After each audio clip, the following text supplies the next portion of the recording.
હું કદાચ એક જ કેસ ખાલી જણાવવા માંગીશ. એવા ઘણા બધા કેસીસ છે, પણ એવો આપણી જોડે ટાઈમ નથી અને આ પ્લેટફોર્મ નથી.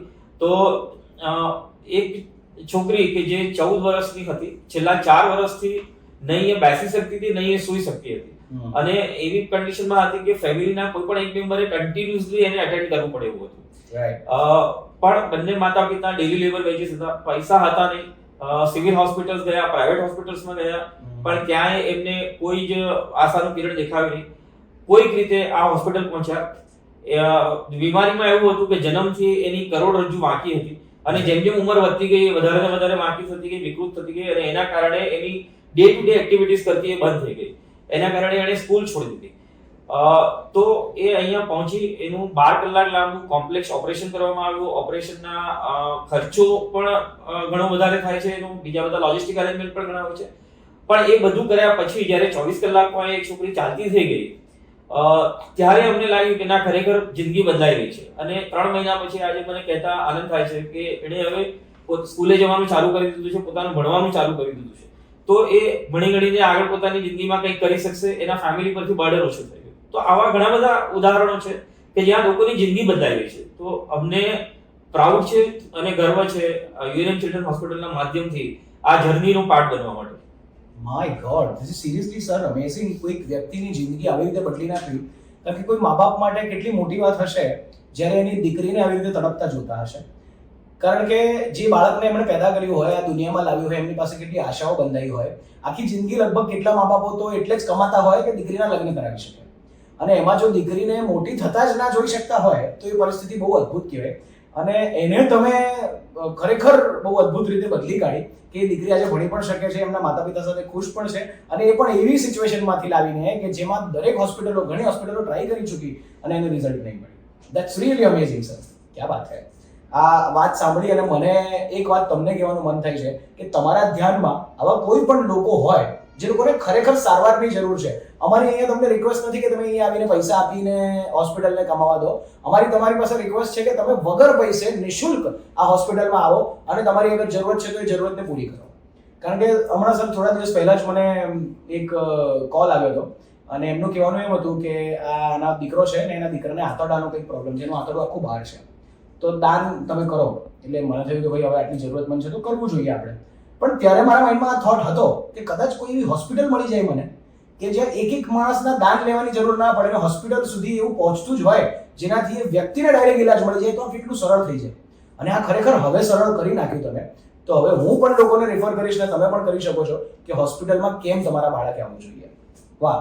તો સર આના પછી મારે એ જાણવું છે તમારી પાસે કે આ હોસ્પિટલ જે આપણે હમણાં વિઝિટ કરી તો મને થયું કે બહુ મોટી છે, મતલબ એટલી બધી મોટી કે કદાચ મને સાયકલ આપી હોત તો થોડું ઈઝી થઈ જાય મારી માટે. તો ખરેખર કેટલા ક્ષેત્રફળમાં ફેલાઈ ગઈ છે? દુનિયાનું સૌથી મોટામાં મોટું સ્ટેડિયમ નરેન્દ્ર મોદી સ્ટેડિયમ કરતા જરાક જ નાની છે. ઓકે. 40 એકર આનું કેમ્પસ છે. 40 એકરનું કેમ્પસ છે અને 20,000 સ્ક્વેર મીટરનું કન્સ્ટ્રક્શન છે. સો 150 બેડની હોસ્પિટલ છે જ્યાં 3 અદ્યતન ઓપરેશન થિયેટર છે, અને NICU, PICU કે જે 1 મહિનાથી નીચેના બાળકો માટેના ICU કહેવાય, અને PICU કે જે 18 વર્ષ સુધીના બચ્ચાઓ માટેના ICU કહેવાય. એ બધી જ ફેસિલિટી આ હોસ્પિટલમાં ઉપલબ્ધ છે. અને આ હોસ્પિટલમાં 90% ગ્રીન બેલ્ટ છે. તો અહીંયા અમે ઘણી બધી ધ્યાન રાખીએ છીએ બધી વસ્તુઓનું. સો વિશાળ અને શુદ્ધ. ગ્રીન બેલ્ટ તમે બોલ્યા ને સર, એમાંથી મારા માઇન્ડમાં એક પ્રશ્ન ઉદ્ભવ્યો કે આટલી મોટી હોસ્પિટલ છે, ગ્રીન બેલ્ટ પણ 90% છે, પણ હોસ્પિટલ એવા કામ તો કરતું હશે ને જેનાથી પર્યાવરણને નુકસાન થતું હશે? બિલકુલ જ નહીં. અહીંયા તમારી ગેરસમજ થાય છે, કારણ કે અહીંયા અમે ખાલી બાટલાઓમાં જ નહીં, વાતાવરણમાં પણ ઓક્સિજન રાખીએ છીએ. તમે કદાચ બહાર કેમ્પસ જોયું હોય તો ઘણી બધી ગ્રીનરી છે અને એ ઓક્સિજન પ્રોડ્યુસ કરે છે. પણ એના કરતા વધારે ઇમ્પોર્ટન્ટ વસ્તુ એ છે કે આ હોસ્પિટલમાં ઝીરો વેસ્ટ નું ધ્યાન રાખવામાં આવે છે. પ્લાસ્ટિકનો યુઝ નથી થતો. અમારે જેટલું પણ પાણી વપરાય છે, પાણીને રિસાયકલ કરવામાં આવે છે. વોટર ટ્રીટમેન્ટ પ્લાન્ટ છે, સુવેજ ટ્રીટમેન્ટ પ્લાન્ટ છે, કે જે વેસ્ટ મેનેજમેન્ટ હોય છે એ પણ એ પ્લાન્ટમાં મેનેજ થઈ જાય છે. અને બીજી એક ઇમ્પોર્ટન્ટ વાત મેડિકલ ફિલ્ડ માટે જરૂરી જે છે કે મોટાભાગની હોસ્પિટલમાં જે અમુક વસ્તુઓને રીયુઝ કરવામાં આવતી હોય એ રીયુઝ કરતા પહેલા એને સ્ટરીલાઇઝ કરવામાં આવે.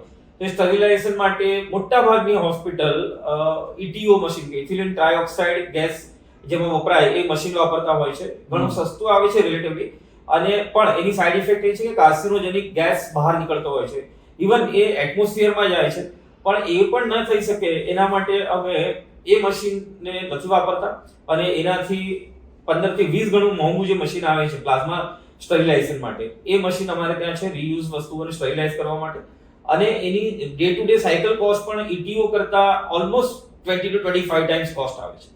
તો પર્યાવરણ માટે ખૂબ જ ધ્યાન રાખવામાં આવે છે, એના સાથે કોઈ જ કોમ્પ્રોમાઇઝ કરવામાં નથી.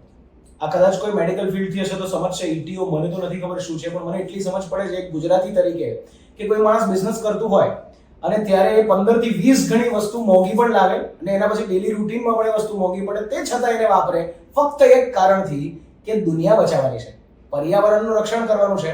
તો સેલ્યુટ છે સર, તમે ખરેખર સેવાના કાર્યોમાં એવું નથી કે અહીંયા આવનારાની, જે અહીંયા નથી આવ્યા એ દુનિયાની પણ સેવા કરવા માટે તૈયાર બેઠી છે hospital. So that is really amazing.